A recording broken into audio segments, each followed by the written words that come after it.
Students, good afternoon.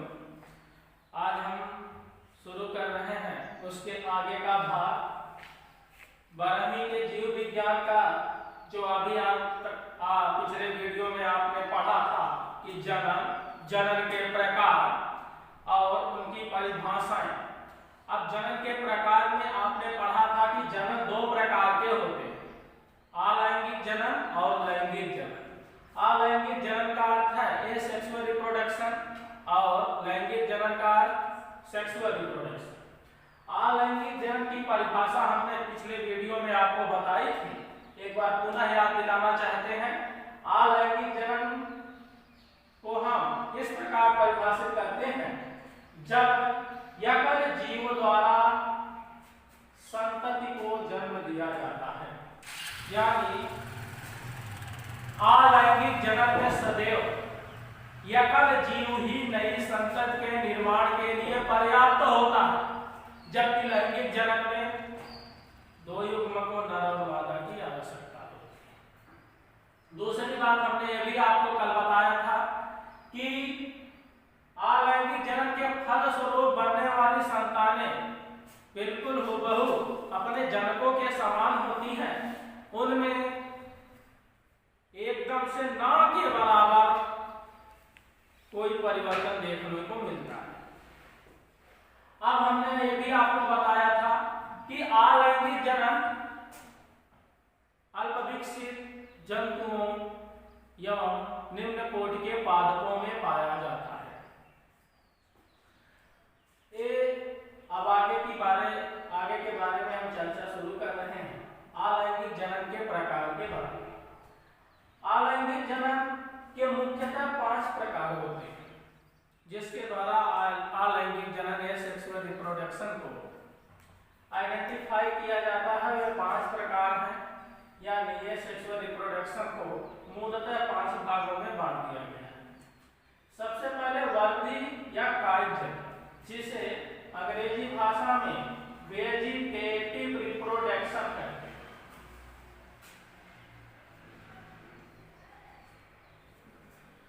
अलैंगिक या कायज जनन को वेजिटेटिव रिप्रोडक्शन अंग्रेजी भाषा में कहते हैं। अलैंगिक और कायज जनन क्या होता है, सबसे पहले हम इसको जानेंगे। जब कोई जीव या पौधा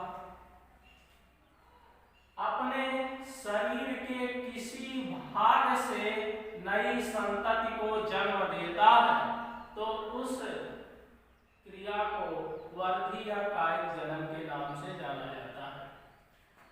वर्धी या कायज जनन यानी वेजिटेटिव रिप्रोडक्शन मुख्यतः पादपों में ही अधिक देखने को मिलता है। तो पादपों में जब पौधा अपने किसी प्राथमिक भाग से नए पादप का निर्माण करता है, तो उस अवस्था को हम वर्धी या कायज जनन कहते हैं। आप पिछले क्लासेस में भी इसके बारे में पहली भांति पढ़ेंगे और कई कायज जननों के उदाहरण भी आप जानते हैं। देखिए, हमने बताया कि जब कोई पौधा अपने प्राथमिक अंगों के द्वारा, उन प्राथमिक अंगों में जड़, तना व पत्तियां, जब कोई पौधा जड़, तना व पत्ती के द्वारा नए पादप का विकास करता है, नए पादप को जन्म देता है, तो इस अवस्था को हम वर्धी या कायज जनन कहते हैं।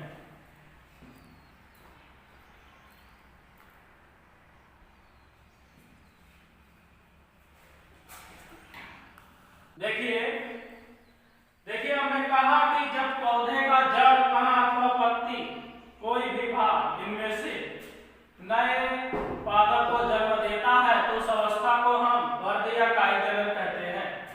इनमें से तीनों उदाहरण के बारे में हम चर्चा करेंगे। जड़ से भी कायज जनन संभव है, तने से भी कायज जनन संभव है और पत्ती से भी कायज जनन संभव है। जड़ द्वारा कायज जनन आपने बहुत सारे पौधों में देखा होगा, उसमें पौधा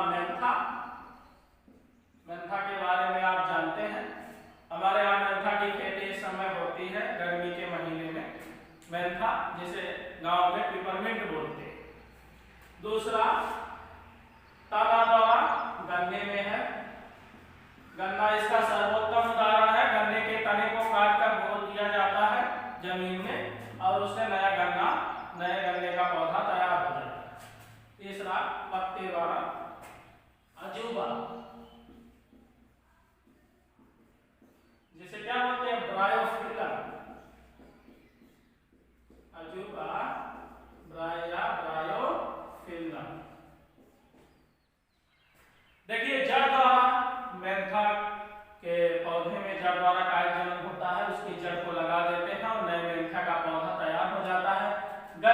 जाने से नया गन्ना का पौधा तैयार हो जाता है या तना द्वारा कायिक जनन का सर्वोत्तम उदाहरण है, और पत्ती द्वारा कायिक जनन का सर्वोत्तम उदाहरण है अजूबा की पत्तियों द्वारा नए अजूबा के पौधों का बनना, यानी ब्रायोफिलम इसका उदाहरण है, इसके द्वारा नया पौधा तैयार होता है। तो अब आपको कायिक जनन में किसी प्रकार की समस्या हो तो आप कमेंट बॉक्स में लिखिएगा। वर्धीय कायिक जनन एक बार पुनः देख लीजिएगा। जब कोई पादप अपने प्राथमिक भागों जड़, तना अथवा पत्ती से नए पादप की उत्पत्ति करता है तो इसे हम वर्धीय कायिक जनन कहते हैं। उदाहरण के लिए पौधा, हमने बताया कि पौधे अपने तीनों भागों से नए पादप का निर्माण कर सकते हैं, चाहे वो जड़ हो, चाहे तना हो, चाहे पत्ती हो। जड़ का सर्वोत्तम उदाहरण मेंथा है, मेंथा की जड़ से नए मेंथा का पौधा तैयार हो जाता है। तने के गन्ना है सर्वोत्तम उदाहरण, गन्ने के तने से नया पौधा तैयार हो जाता है। और पत्ती का सर्वोत्तम उदाहरण अजूबा का पौधा है, यानी ब्रायोफिलम, इसके पत्तियों से नया अजूबा का पौधा तैयार हो जाता है। अब उम्मीद है कि आप कायिक जनन समझ गए। अब हम चर्चा करेंगे विखंडन विधि द्वारा जनन। इसे अंग्रेजी में कहते हैं बाइफिशन।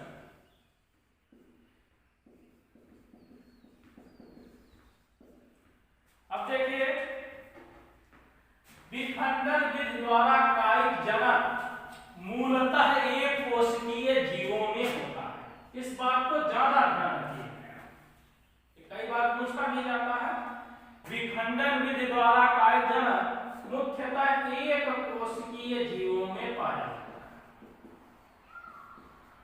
जो अलैंगिक जनन की दूसरी विधि है विखंडन विधि द्वारा जनन, यानी बाइफिशन द्वारा रिप्रोडक्शन है, जो इसमें अलैंगिक जनन की दूसरी विधि में आप पढ़ रहे हैं विखंडन विधि द्वारा।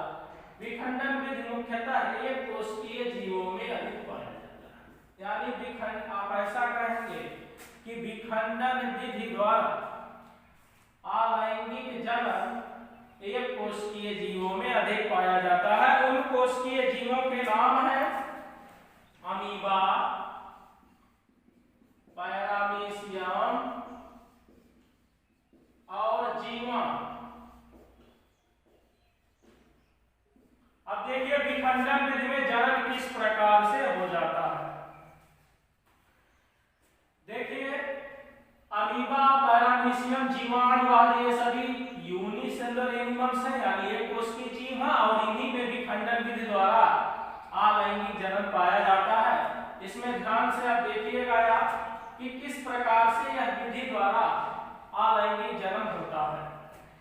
इसमें सबसे पहले इसकी प्रोसेस समझिएगा। इसमें सबसे पहले जीव का केंद्रक दो भागों में बट जाता है, यानी सबसे पहले केंद्रक दो भागों में बट जाता है। केंद्रक का दो भागों में बटना पहली प्रोसेस होती है। इसमें जब केंद्रक इसका दो भागों में बढ़ जाता है तो उसके बाद इसका जीव द्रव्य दो भागों में बढ़ जाता है, और एक ही जीव से दो संतति का निर्माण हो जाता है। और अनुकूल ताप के आने पर ऐसा होता है, जैसे कुछ जीवाणु ऐसे हैं जो 20 से 30 डिग्री सेंटीग्रेड पर, ध्यान दीजिएगा, कुछ बैक्टीरिया ऐसे हैं जो 20 से 30 डिग्री सेंटीग्रेड के तापमान पर विखंडन विधि द्वारा अपने केंद्रक का विभाजन कर लेते हैं। आपको पता है कि जीवाणुओं में तो पूर्ण विकसित केंद्रक पाया नहीं जाता, उसमें केंद्रक कला का अभाव होता है, लेकिन वही जो केंद्रक होता है वही दो भागों में बढ़ जाता है, और बढ़ जाने के बाद फिर उसका जीव द्रव्य विभाजित हो जाता है, जिससे एक बैक्टीरिया से अनेक बैक्टीरिया का निर्माण होता है। वैज्ञानिकों के अनुसार अगर बैक्टीरिया को 20 से 30 सेंटीग्रेड तापमान मिल जाए और उचित भोजन मिल जाए, यानी भोजन उपलब्ध हो जाए, तो वह 20 मिनट में विभाजित होकर 2 संतति कोशिकाओं का निर्माण करता है। जैसे ये है एक बैक्टीरियल सेल, हमने मान लिया। यह बैक्टीरियल सेल 20 से 30 मिनट बाद, 20 मिनट पश्चात 2 बैक्टीरियल सेल को बना ले। लेकिन ध्यान रहे, इसके लिए 2 चीजें आवश्यक होनी चाहिए। पहली चीज, किसे उचित मात्रा में भोजन उपलब्ध हो और इस वातावरण का तापमान 20 से 30 डिग्री सेंटीग्रेड हो। ऐसी अवस्था में एक बैक्टीरिया 20 मिनट में विखंडन विधि द्वारा विभाजित होकर के 2 बैक्टीरियल सेल बना लेता है। अब हम बात करें अमीबा, पैरामीशियम आदि की, तो अमीबा के बारे में आप तो भली भांति परिचित है। अमीबा जिसका कोई आकार निश्चित नहीं होता, इसका न्यूक्लियस यहाँ बीच में है। अब इसका न्यूक्लियस डिवाइड होता है पहले 2 भागों में और उसके बाद इसका जीवद्रव्य विभाजित होता है और विभाजित होकर के 2 अमीबा बना लेता है।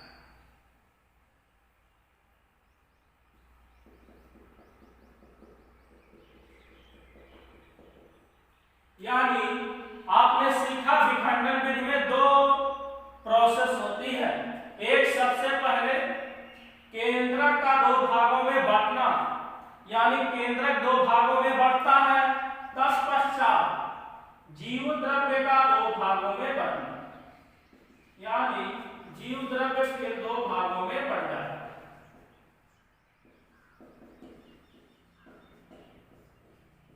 इस प्रकार से प्रोसेस पूर्ण होती है।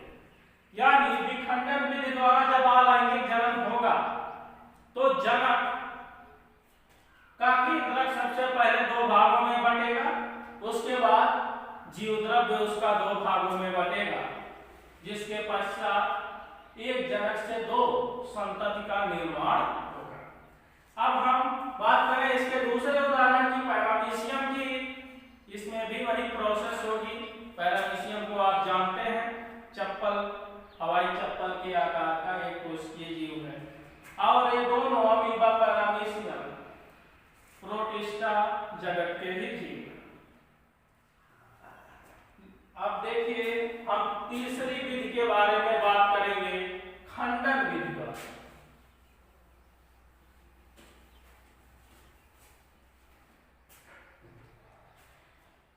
जिसे फ्रेगमेंटेशन कहते हैं। खंडन विधि मूलतः शैवालों, कवकों, ध्यान दें, शैवालों और कवकों में पाई जाती है। खंडन विधि कवक और शैवालों में पाई जाने वाली विधि है। यानी कवकों तथा शैवालों में खंडन विधि द्वारा अलैंगिक जनन होता है। और इस विधि में क्या होता है, आप इसे गौर से सुनिएगा। शैवाल और कवक दोनों में एक लक्षण होते हैं कि दोनों में तंतु पाए जाते हैं, जिसे फिलामेंट है, और इन तंतुओं को हाइफा बोलते हैं। आप पढ़े हैं 11वीं में इसकी संरचना के बारे में। तो कवकों में और शैवालों में तंतु या हाइफा होते हैं और ये तंतु अनुकूल परिस्थितियों में इससे टूटकर अलग हो जाते हैं और टूटे हुए तंतु यानी विखंडित हुए तंतु, टूटे हुए तंतु नया कवक या शैवाल का निर्माण कर देते। अब हम खंडन विधि में देखेंगे कवक या शैवाल फेवरेबल कंडीशन में, यानी अनुकूल परिस्थिति, अनुकूल परिस्थिति के आने पर इसके हाइफा तंतु या हाइफा 2 या 2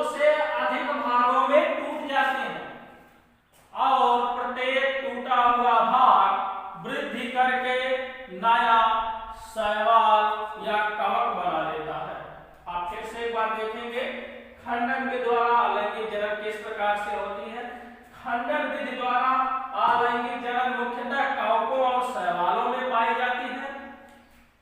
इसमें कवकों और शैवालों में पाए जाने वाले तंतु या हाइफा अनुकूल परिस्थितियों के आने पर टूटकर अलग हो जाते हैं और प्रत्येक टूटा हुआ तंतु या हाइफा वृद्धि और विकास करके नया कवक या शैवाल का निर्माण कर देता है। इस प्रकार से कवकों और शैवालों में खंडन विधि द्वारा अलैंगिक जनन होता है।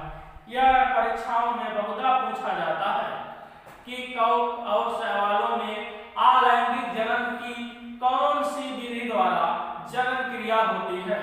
तो आप लिखेंगे कि कवकों और शैवालों में मुख्यतः अलैंगिक जनन की खंडन विधि द्वारा जनन क्रिया संपन्न होती है, जिसमें कवक या शैवालों के तंतु या हाइफा अनुकूल परिस्थितियों के आने पर टूटकर अलग हो जाते हैं और प्रत्येक टूटा हुआ तंतु विकास वृद्धि करके ही एक नया कवक या शैवाल का निर्माण कर लेता है। अब हम आगे बढ़ेंगे अलैंगिक जनन की अगली प्रोसेस के बारे में। अलैंगिक जनन की अगली विधि है पुनरुद्भवन विधि, जिसे रीजनरेशन कहा जाता है। पुनरुद्भवन विधि यानी regeneration. What is a regeneration? यानी पुनरुद्भवन क्या है? पुनरुद्भवन में किस प्रकार से वृद्धि होती है या पुनरुद्भवन अलैंगिक जनन की कौन सी विधि है, इसके बारे में देखिए।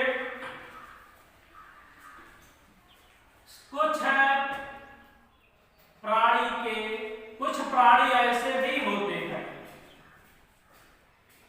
जिनके शरीर के कोई भी खंड के अलग हो जाने पर टूटा हुआ खंड वहीं से वृद्धि करके नया भाग बना लेता है। आपने छिपकली अवश्य देखी होगी और छिपकली की पूंछ भी देखी होगी, और आपने कभी ये भी देखा होगा कि छिपकली की पूंछ कटने के बाद फिर से वापस आ जाए। छिपकली की पूंछ कटने के बाद वापस इसलिए आ जाती है कि छिपकली की पूंछ में रीजनरेशन यानी पुनरुद्भवन की क्षमता पाई जाती है। और पुनरुद्भवन यही प्रक्रिया है जिसमें खंडित हुआ भाग यानी टूटा हुआ भाग पुनः वृद्धि करते हुए अब नया भाग बना लेता है। इसी को हम पुनरुद्भवन कहते हैं। यानी इसमें जीवधारी का क्षतिग्रस्त भाग अथवा कटा हुआ भाग वृद्धि करके पुनर्निर्माण कर लेता, इसको हम रीजनरेशन कहते हैं। इस प्रकार का अलैंगिक जनन मुख्यतः छिपकली की पूंछ में और तारा मछली आप जानते होंगे, स्टारफिश। तारा मछली आपको लैब में भी दिखाया गया है। तारा मछली यानी स्टारफिश की भुजाएं जो होती हैं ऐसे होती है तारा मछली ना, कई भुजाओं वाली।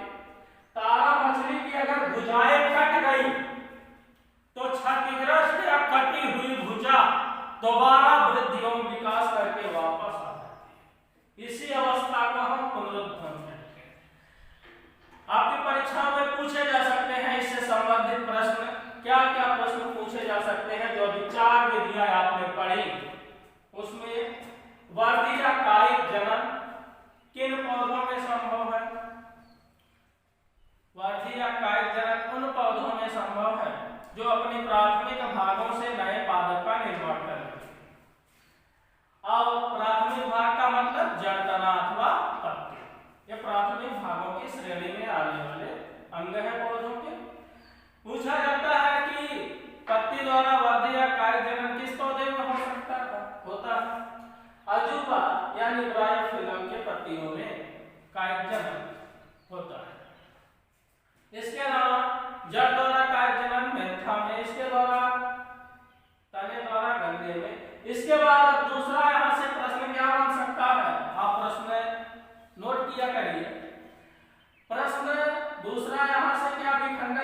क्या बनता है? विखंडन विधि द्वारा अलैंगिक जनन किन प्राणियों में संभव है? मूलतः एक कोशिकीय जीवों में होता है। मूलतः एक कोशिकीय जीवों में होता है, जैसे अमीबा, पैरामीशियम, जीवाणु। इस विधि की प्रोसेस क्या है? तो उसमें आप लिखेंगे किस विधि की ये प्रोसेस है, किसमें जीव का केंद्रक पहले एक कोशिकीय जीव का केंद्रक पहले 2 भागों में बढ़ जाता है, तत्पश्चात उसका जीव द्रव्य भी 2 भागों में बढ़ जाता है और एक जनक से, एकल जनक से 2 संतति का निर्माण होता है। कैसे होता है हमने आपको बताया। फिर खंडन विधि, खंडन विधि द्वारा अलैंगिक जनन किन जीवों में होता है? खंडन विधि द्वारा अलैंगिक जनन मूलतः कवकों और शैवालों में होता है। इसमें कवक और शैवालों में पाए जाने वाले हाइफा या तंतु अनुकूल परिस्थिति के आने पर टूटकर अलग हो जाते हैं और प्रत्येक टूटा हुआ तंतु या हाइफा वृद्धि एवं विकास करके नया कवक या शैवाल का निर्माण कर लेता है। इसे हम कहते हैं खंडन विधि द्वारा अलैंगिक जनन। उसके बाद रीजनरेशन। रीजनरेशन में कभी कभी ये भी पूछा है कि तारा मछली में तारा मछली की क्षतिग्रस्त भुजाएं किस क्रिया द्वारा वापस आ जाती है? तो अलैंगिक जनन की पुनरुद्भवन क्रिया द्वारा वापस आ जाती है। पुनरुद्भवन में क्या होता है? किसी भी जीवधारी जिनमें पुनरुद्भवन की क्षमता पाई जाती है उसका क्षतिग्रस्त भाग वृद्धि एवं विकास करके वापस लौटता है, यानी पुनर्निर्माण की प्रक्रिया पाई जाती है।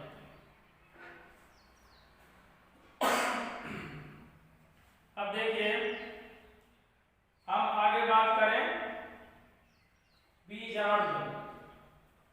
लास्ट आखिरी है 5वां बीजाणु। बीजाणु जनन के बारे में अब आपका बीजाणु जनन है।